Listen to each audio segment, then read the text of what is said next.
Boy throws water bottle at Royal Guard. On a misty afternoon in London, tourists gathered outside Buckingham Palace, eager to watch the stoic, unwavering Royal Guards in their iconic red uniforms and bearskin hats. Among the crowd stood 12-year-old Oliver Reed, a mischievous boy with an adventurous spirit and a knack for trouble. His parents were distracted, busy taking photos, while Oliver fiddled with the plastic water bottle in his hands. A wild thought crossed his mind, a dare whispered by his own reckless curiosity. He had heard rumors that the Royal Guards never moved, never flinched, no matter what. But surely that couldn't be true? With a smirk, he gripped the bottle, took a quick glance around, and in one swift motion, tossed it toward the nearest guard. The crowd gasped. The bottle, half filled, spun through the air in slow motion before striking the guard's shoulder. A chilling silence fell over the spectators. The guard didn't move. Oliver's heart pounded. He had expected a reaction, at least a glare or a scolding, but the man stood as rigid as a statue. Then something terrifying happened. The guard took a single step forward. The stomp of his polished boot echoed across the courtyard. His piercing eyes locked onto Oliver, and though his face remained emotionless, his presence radiated an unspoken authority. "Step forward," a deep voice commanded. It wasn't the guard speaking, but a higher-ranking officer standing nearby. Oliver froze, his mouth dry. 1,000 thoughts raced through his mind. Would he be arrested? Would he be thrown into the Tower of London? The officer gestured sharply. "Now." Oliver's parents turned, horror dawning in their expressions. "What did you do?" his mother whispered in panic. With hesitant steps, Oliver walked forward, feeling smaller with every inch. The weight of the crowd's eyes pressed on him, judging, waiting. The officer towered over him. "You have insulted the King's Guard," he stated sternly. "Do you understand the gravity of your actions?" Oliver swallowed hard. I didn't mean. Discipline and respect are the foundations of service," the officer continued, his voice unwavering. "You wanted to test a soldier's resolve? Let's see how well you handle standing still." Before Oliver could protest, the officer turned to the guard. "Recruit him." 2 guards stepped forward, placing a toy rifle in Oliver's shaking hands. The officer barked, "You will stand here for 1 hour, no movement, no talking. You will learn what it takes to be part of the King's Guard." The crowd chuckled, cameras flashing. Oliver's face turned crimson. He stood, gripping the toy rifle, his legs trembling. The first few minutes were fine, easy even. But then came the itch on his nose. The urge to scratch became unbearable. Then the breeze tickled his ear. 30 minutes in, he wobbled. His legs ached, his back screamed. The guards beside him remained statuesque, their discipline unwavering. Finally, the hour ended. The officer leaned in. "Now, young man, do you understand what it means to be truly strong?" Oliver nodded fervently. "Yes, sir." With that, the officer allowed him to return to his parents, who sighed in relief. As they left, Oliver stole one last glance at the guards, standing firm, their honor unshaken. That day, he learned a lesson he'd never forget, and he never threw another bottle again. For weeks after the Buckingham Palace incident, Oliver Reed couldn't shake the memory. His legs had trembled, his body had ached, but more than anything, the unyielding gaze of the Royal Guard haunted him.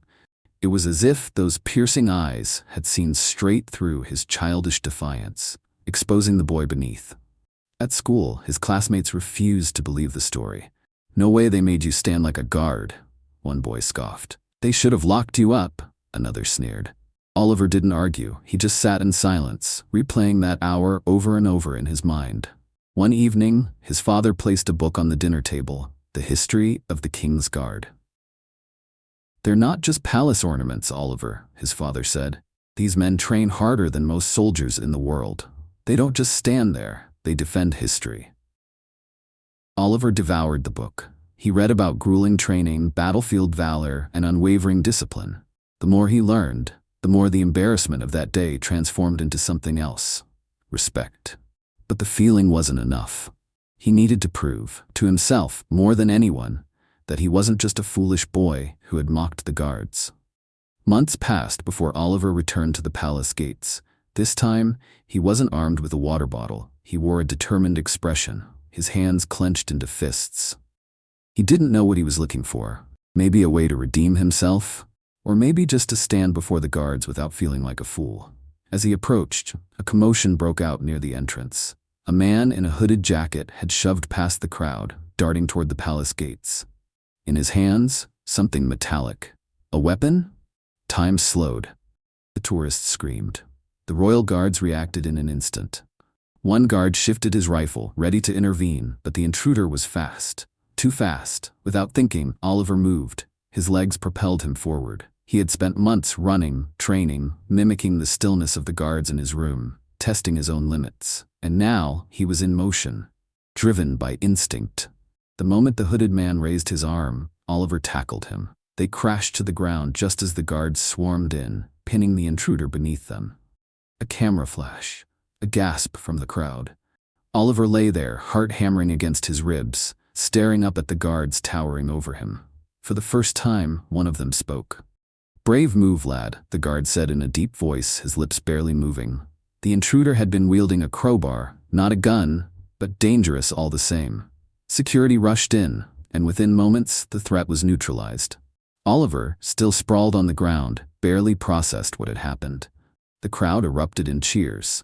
But none of it mattered, because at that moment, he wasn't the foolish boy who had thrown a water bottle. He was the boy who had stood for something. Oliver sat on the cold stone pavement, breathless, as the weight of what had just happened sank in. The crowd around him buzzed with excitement. Some clapped. Others whispered in disbelief. A few had even captured the moment on their phones. The guard who had spoken to him extended a gloved hand. "On your feet, lad." Oliver grasped it and stood, his legs still shaking from the adrenaline. The palace security had subdued the intruder, now being dragged away in handcuffs, but Oliver's mind was still racing. Had he really just tackled a man in front of Buckingham Palace? He turned, suddenly aware of the sea of eyes on him. His parents pushed through the crowd, their faces a mix of fear and pride. His mother crushed him in a hug, while his father clapped him on the back. "You reckless, brilliant boy," his father muttered. Then, the officer from before, the same one who had punished him with the 1-hour stillness test months ago, stepped forward. This time, there was no scolding in his gaze. "You again," the officer said, arms crossed. "Last time you showed disrespect. Today, you showed courage." Oliver swallowed hard, unsure how to respond. The officer studied him for a long moment before nodding. "Come with me." Oliver's eyes widened. His parents hesitated, but the officer reassured them. Just a brief word.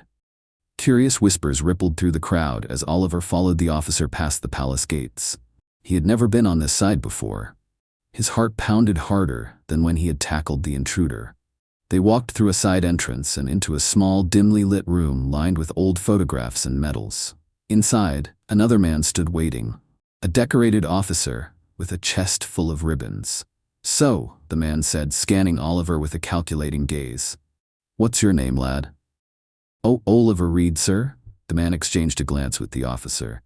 "You have a strong heart, Oliver, but bravery without discipline is reckless. Tell me, have you ever considered a future in service?" Oliver blinked. "In the military?" "Perhaps," the officer said, "or something greater, a protector of history, a defender of honor." Oliver's mind spun. He had never imagined himself as anything other than a regular kid, but standing here surrounded by symbols of duty and tradition, something in him stirred. The officer continued, "We have a youth cadet program, a place where boys like you, full of fire but needing guidance, can learn what it truly means to stand for something. Would you be interested?" Oliver's throat tightened. Months ago, he had been just another foolish tourist throwing a water bottle for fun. Now, they were offering him something he never expected. A purpose. He took a deep breath and nodded. "Yes, sir." The officer smiled for the first time. "Good. Let's see what you're made of then." And so the boy who once tested the limits of the Royal Guard began his journey to become one himself. Oliver Reed's life changed the day he stepped into the Royal Cadet Training Program. Gone were the days of restless mischief. Now he was expected to wake before sunrise, train for hours, and master the discipline he once mocked. At first, it was brutal. Standing still for hours, just like the guards he had once tested, was far worse than he imagined. His legs burned, his back ached, and the temptation to scratch his nose was torture. But he endured. He learned how to march with precision, how to follow commands without hesitation, and most importantly, how to respect the unwavering strength of the men who had once been nothing more than palace statues to him. Months passed, and Oliver grew stronger. His posture straightened, his gaze sharpened, and his once reckless spirit was now tempered with purpose. Then one morning, his commanding officer handed him an envelope. "Cadet Oliver Reed, you have been selected for an honorary role at the changing of the guard ceremony at Buckingham Palace. Report to the gates at 600 hours. Oliver's breath hitched. He was going back. But this time, not as a foolish boy throwing a bottle. This time, he would stand among them. The sun had barely risen when Oliver stepped onto the palace grounds, his uniform crisp, his hat snug against his forehead. The weight of history pressed down on him as he joined the formation, standing shoulder to shoulder with real guards. The same crowd of tourists that once laughed at him now stood behind the barricades, watching in admiration. And among them, Oliver spotted his parents. His mother wiped a tear from her eye. His father gave him a proud nod. As the ceremony began, Oliver stood firm, not moving an inch, just like the guards who had once humbled him. Then, as the final march began, his eyes locked onto a young boy in the crowd, curious, mischievous, holding a water bottle in his small hands. Oliver's lips curled into the faintest smirk. The boy raised his hand as if preparing to throw it. Oliver didn't flinch. Instead, he gave the boy a single, knowing look. And this time, the boy hesitated, then slowly lowered the bottle. The crowd cheered as the guards completed their final march, and Oliver Reed, once the troublemaker of Buckingham Palace, marched with them.